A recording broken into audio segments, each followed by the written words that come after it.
History is filled with fragile crossroads, moments where a single bullet, a single decision, a single survivor could have rewritten entire continents. Imagine a Europe where Spain and Italy did not drift separately through chaos, humiliation, and war, but instead fused into a single force under a monarchy determined to reshape the destiny of the Latin world. What if one man, one survivor, changed everything? What if Spain never collapsed into darkness? What if Italy rose earlier, stronger? And what if both kingdoms became one? This is the alternate story of a Europe reborn from political turmoil, assassination plots, and monarchs with vastly different visions. This is the world forged by Amadeo, Prim, and the dynasty of Savoy. In 1868, Spain entered a storm of transformation when the Glorious Revolution toppled Isabella II. The nation scrambled to find a constitutional monarch, and the first candidate, Leopold of Hohenzollern, nearly ignited Europe. His nomination helped trigger the Franco-Prussian War, toppling the Second French Empire and ending Bonapartist rule.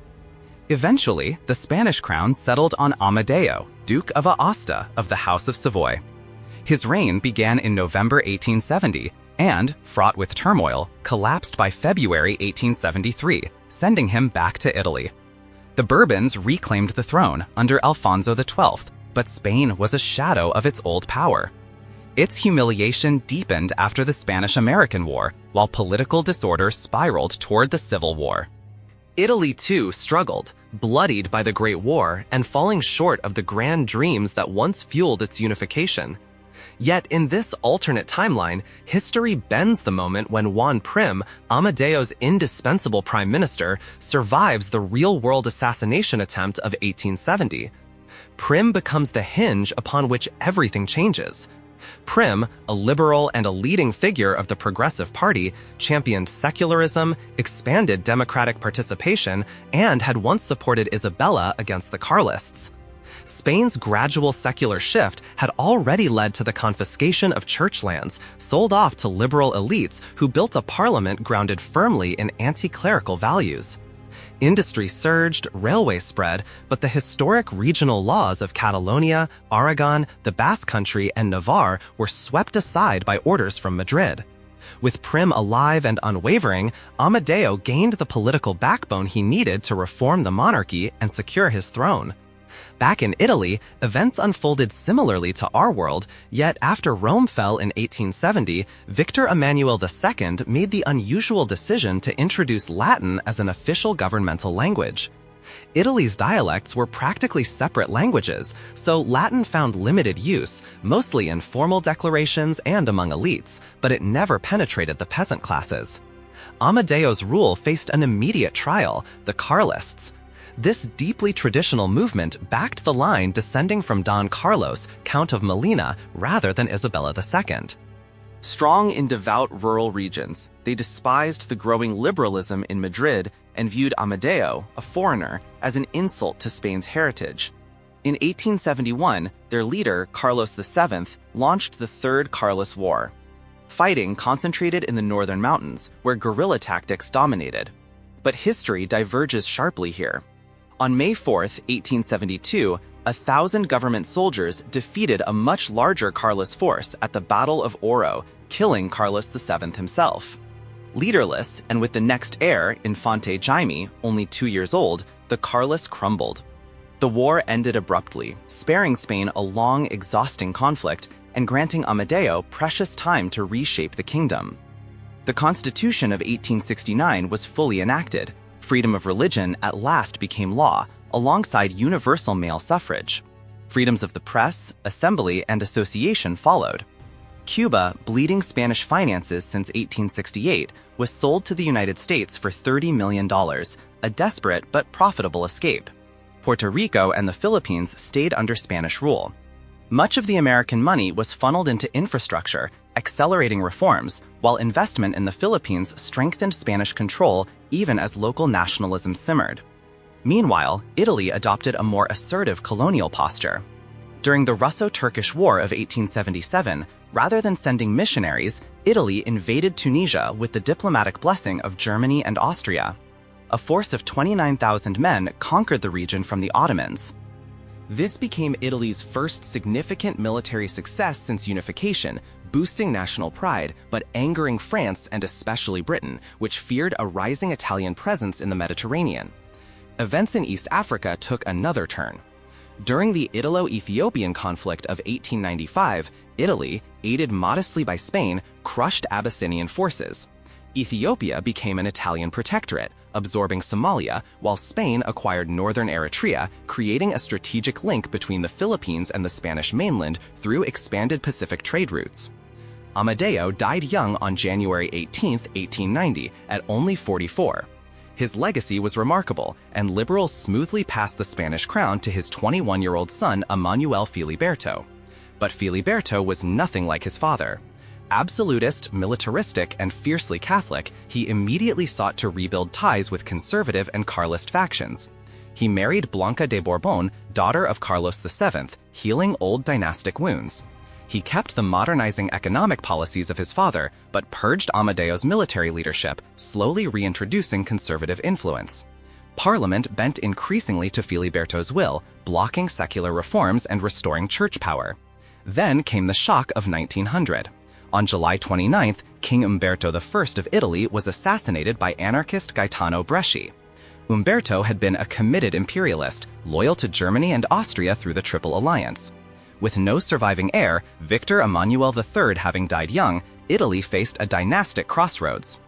Three candidates emerged: Filiberto of Spain, grandson of Victor Emmanuel II through the Savoy line; Carlos I of Portugal, whose mother was the youngest daughter of Victor Emmanuel II; Napoleon Victor Bonaparte, pretender to the French throne.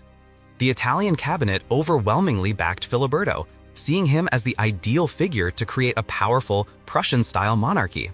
Some liberals preferred his brothers, Victor Emmanuel or Luigi Amadeo, but Filiberto prevailed. He became King Emmanuel Filiberto I of Italy. With that, one man now ruled both Spain and Italy. The two kingdoms remained sovereign states, but were permanently bound under the personal union known officially as the Spanish-Italian monarchy. Unofficially, the world called it the Latin monarchy. Madrid and Rome stayed their respective capitals, but Filiberto inherited Italy in a state close to collapse. Strikes, uprisings, mass emigration, and the rise of socialism and radical thought.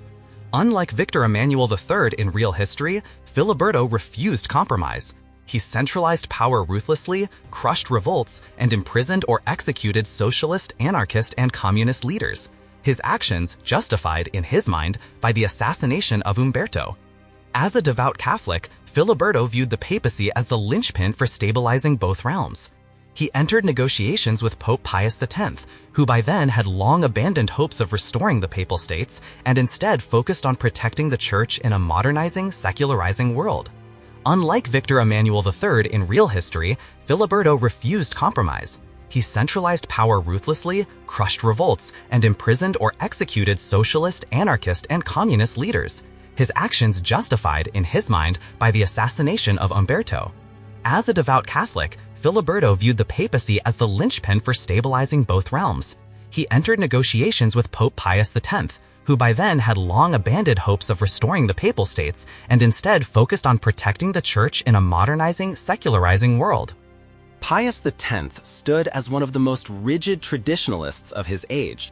To him, the intellectual currents of the 19th century, rationalism, modernism, secularism, were not simply misguided trends, but existential threats. He believed they eroded the very foundations of Catholic doctrine and would, if left unchecked, hollow out the spiritual core of Europe. In our alternate history, however, the growing power of the Spanish-Italian monarchy forced both sides to the negotiating table, leading to a monumental political-religious settlement. By 1903, after years of tense diplomacy, a sweeping concordat, known in this timeline as the Treaties of Latran, was finalized and implemented across both Spain and Italy. The results were transformative. The excommunications once directed at the House of Savoy after the fall of Rome were fully rescinded. A new Vatican City was created, far larger than the modest enclave that exists in our world. Its walls stretched across Castel Sant'Angelo and connected to the Vatican by the ancient Passetto di Borgo. Even the papal villa at Castel Gandolfo, along with a constellation of estates throughout the Latin monarchy, were formally recognized as sovereign papal ground. With these treaties, the Church regained privileges it had not enjoyed since the Middle Ages. Its institutions became entirely tax-exempt. It received immense financial compensation for the land seized during Italy's unification and during Spain's 19th-century disentailment policies. Liberal elites who had once boasted of owning former church properties now found themselves disempowered as the state restored vast territories directly to the clergy. New funding, flowing from both Madrid and Rome, reinvigorated Catholic education and culture. Schools, universities, youth groups, publishing houses, hospitals, and parish churches all grew rapidly. Latin was made mandatory in every educational institution, not just as a scholarly language, but as a practical tool. Students were expected to read, write, and speak it competently, weaving together the cultural identity of the two realms. But these sweeping changes came at a price. Spain's liberal faction, pushed entirely out of government, reacted with fury. Viewing Filiberto as a tyrant in service of the church, they rallied republicans across the countryside. Soon, sporadic uprisings ignited in the form of guerrilla warfare. Yet Filiberto saw the rebellion as a historic opportunity, not a threat. He believed this was the moment to eliminate the liberal opposition once and for all. Radical groups attacked churches and monasteries, vandalizing sacred property. Filiberto seized upon these acts, branding the rebels servants of the devil and enemies of civilization itself. The Spanish army, still loyal to its king despite the turmoil of recent decades, launched a brutal suppression campaign. Though the insurgents fought fiercely, they failed to trigger the mass revolt they had hoped for. One resistance cell after another collapsed under military pressure. What followed was a ruthless political purge. Officers suspected of Republican leanings were dismissed, arrested, or exiled. Progressive parties were outlawed. Journalists, academics, and activists fled in waves to Latin America, seeking safety in Argentina, Mexico, Chile, and Cuba.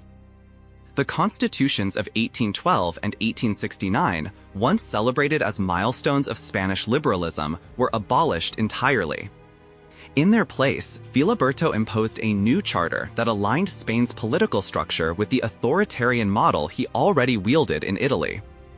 With the two kingdoms now functionally united under the same laws and the same monarch, Filiberto turned his attention to deep internal reforms, aimed at stabilizing his expanding empire. Italy's emigration crisis had become catastrophic in the late 19th century, with millions fleeing poverty and lack of opportunity. To reverse the trend, massive tax incentives were introduced for large families. Government-funded housing projects revitalized old neighborhoods and constructed entirely new communities for the working class. Birth rates began to climb, and the sense of abandonment that had driven Italians abroad slowly diminished. The campaign against organized crime was even harsher. The military was granted extraordinary authority over Sicily and Calabria. Suspected mafiosi were hunted relentlessly. Their families were arrested to break omertà. Entire clans fled to North America rather than face the noose or the firing squad. For the first time in centuries, the Mafia's grip on the southern provinces genuinely weakened. At the same time, long-delayed agrarian reforms reshaped the countryside. The remnants of feudal servitude, still lingering in parts of southern Italy, were abolished outright. Land was redistributed to tenant farmers, giving them property rights and stable livelihoods. In the industrial north, rapid expansion took hold. Machinery works, chemical plants, steel mills, and rail factories flourished, linking Italy's prosperity to Spain's growing economic revival. Spain underwent a parallel transformation. Andalusia, Castile and Leon, La Mancha, and Extremadura saw old estates broken up and redistributed. Industrial development spread from traditional hubs like Bilbao and Barcelona into newly rising port cities such as Valencia, Malaga, Santander, and Cadiz. With improved rail networks, many built under Amadeo's early reign, raw materials and manufactured goods could move swiftly from interior mines to coastal factories and shipping centers. This entire burst of modernization became known as the Filibertine Reforms, a state-driven industrial and agrarian revolution that catapulted the twin monarchies into the ranks of Europe's serious powers. Like a Latin echo of Meiji Japan, Spain and Italy modernized with surprising speed, reshaping their economies and strengthening a combined military that now rivaled the forces of Russia, Austria-Hungary, and France. International tensions soon tested Filiberto's diplomacy. In 1905, during the Tangier crisis, Germany attempted to force its influence over Morocco. Kaiser Wilhelm II tried to court Spain as a partner in dividing Moroccan territory. But Filiberto feared provoking France, and at the Algeciras conference, he supported French supremacy instead. Spain received no protectorate of its own, but its stance earned Paris's trust and prevented a diplomatic break. Then came turmoil in Portugal. In 1908, King Carlos I and Crown Prince Luis Felipe were murdered by Republican conspirators. Their deaths thrust Carlos's younger son Manuel onto the throne. Historically, Manuel hesitated and eventually fell, but in this alternate timeline, he embraced Filiberto's model of firm authority. Instead of compromising, he cracked down on radicals, widening the political divide. When the Republicans, despite earning only 9% of the vote, attempted an armed uprising in Lisbon, Manuel fled north, joining his mother and grandmother, Maria Pia of Savoy, Filiberto's own aunt. A desperate request for aid went to Madrid and Rome. The Latin monarchy responded immediately. Portuguese leaders agreed to join a formal military alliance in exchange for intervention. Savoyard troops poured across the border, surrounding and defeating the rebels with overwhelming force. Republican leaders were arrested or exiled, and Portugal, like Spain, purged its progressive elements. With stability restored, Filiberto moved to anchor the Iberian monarchy even more firmly to Catholicism, culminating in the signing of the Treaty of San Angelo, a pact that further unified the Church's authority across the Latin world. With Filiberto's concordats reshaping the Latin monarchy, the transformation of daily life spread far beyond the halls of government. Schools across Spain and Italy became instruments of a unified cultural identity. Every classroom displayed a crucifix, a silent guardian of the new order, while teachers were required to instruct students exclusively with church-approved doctrine. Religion was no longer simply part of public education, it was the spine of it. Catholicism was elevated to the status of the only lawful faith in either kingdom, not merely endorsed by the crown, but protected by it as rigorously as national borders or royal succession. Protestants and Jews, who had once carved out small spaces in the larger cities, found themselves pushed to the margins. Their rights were curtailed, their institutions monitored or quietly dissolved. The shift echoed the latter in arrangements Pius XI would make decades later in our timeline. But here, in Filiberto's world, it unfolded earlier, more extensively, and without serious backlash. For the vast majority of Spaniards and Italians, overwhelmingly Catholic by heritage and habit, this consolidation of religious life felt more like a return to tradition than an imposition. Only the protectorates remained exempt. Morocco and Tunisia, bound by deep Islamic identity, were assured freedom from Catholic imposition. Ethiopia, whose ancient Orthodox traditions predated European kingdoms, was similarly untouched. Filiberto understood that forcing religious conformity upon these regions would ignite unrest he could not afford, especially with Europe entering an age of sharpening geopolitical edges. Those edges became dangerously clear during the Agadir crisis of 1911. When the German gunboat Panther appeared in the Moroccan port of Agadir, it was a message written in steel. Berlin demanded compensation if France secured Morocco. Newspapers across Europe filled with speculation that the continent was sliding toward a premature world war. Filiberto saw opportunity in the chaos. He maneuvered to secure all of Morocco for the Latin monarchy, challenging both French ambitions and German provocations. But the gambit nearly spun out of control. The great capitals, Paris, Berlin, London, all prepared contingency plans for conflict. Then, unexpectedly, Russia intervened. Through diplomatic pressure and threat of mobilization, the Tsar diffused the crisis. Spain was forced to temper its claims, but gained a significant prize: its historic coastal enclaves and the vital port of Tangier. France acquired the remainder of Morocco as a protectorate. Germany accepted territories in Central Africa, and Italy received tacit permission to advance on Libya. Filiberto had achieved his primary goal: prevent war while expanding the influence of the Latin monarchy. Yet the Mediterranean did not remain calm for long. Trouble simmered in Crete. After the island expelled the Ottomans in 1898, Prince George of Greece was installed as High Commissioner, ruling with rigid absolutist principles. In his vision, Crete would be a laboratory for a new kind of monarchy, disciplined, centralized, and unencumbered by the constitutional limits placed on the Greek throne. But the dream clashed violently with the burning desire for enosis, the union of Crete with Greece. In 1905, Greek troops landed on the island, crushed the local police force, and attempted to force annexation. Eleftherios Venizelos, who would become the most influential Greek statesman of the 20th century, threw his weight behind the uprising. The island neared collapse.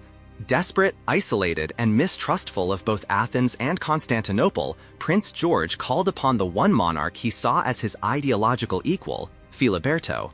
What followed changed the fate of Crete forever. After a referendum in 1906 showed only a narrow majority supporting Prince George, the High Commissioner feared that Greece would eventually swallow the island.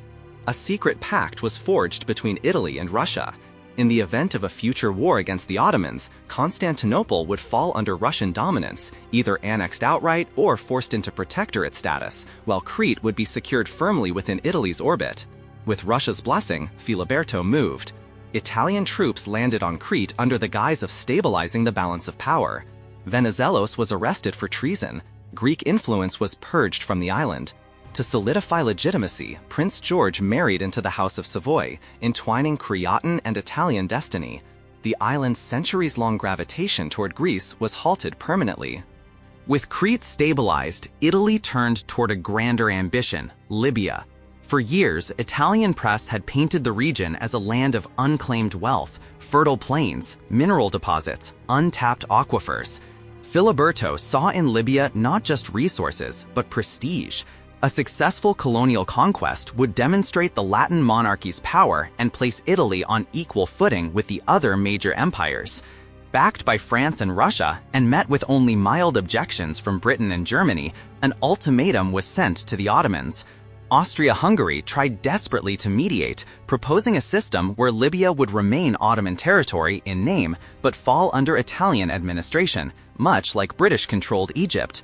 Filiberto rejected the compromise outright. He wanted full dominion, not symbolic influence.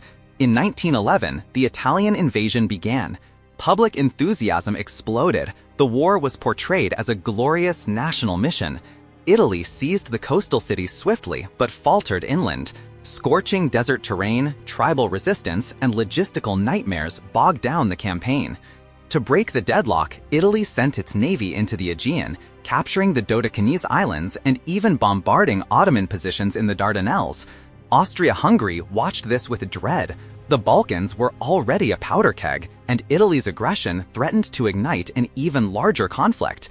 Their fears proved prophetic. In January 1912, the Balkan League, Serbia, Bulgaria, Greece, Montenegro, and Crete declared war on the Ottomans, triggering the First Balkan War. Italy, sensing the storm, quickly negotiated peace in the Treaty of Ushi. It secured control over Tripolitania, Cyrenaica, and the Dodecanese. Yet despite these gains, Italy still found itself overshadowed by France, Britain, and Germany, great powers whose empires were vast and deeply entrenched. The Balkan Wars themselves unfolded similarly to real history, ending in 1913 with borders redrawn and old alliances shattered. The key difference in this timeline was that many Aegean islands were absorbed into Crete rather than Greece, strengthening Cretan identity as part of the Latin sphere. Crete then joined the Latin alliance alongside Portugal and the Spanish-Italian monarchy. By now, Filiberto's influence spanned continents. Spices, textiles, and exotic goods traveled from the Philippines through Ethiopia and into the Mediterranean, enriching the monarchy's ports. His dynasty was secure across two of Europe's oldest crowns. The church, re-energized through vast privileges and unchallenged cultural dominance, helped unify the diverse lands he ruled. Even Victor Emmanuel II's revival of Latin, dismissed as eccentric decades earlier, had begun to take root among Italy's lower classes and was slowly gaining cultural traction in Spain as well. But beneath these accomplishments lay a deeper ambition, one that bordered on myth.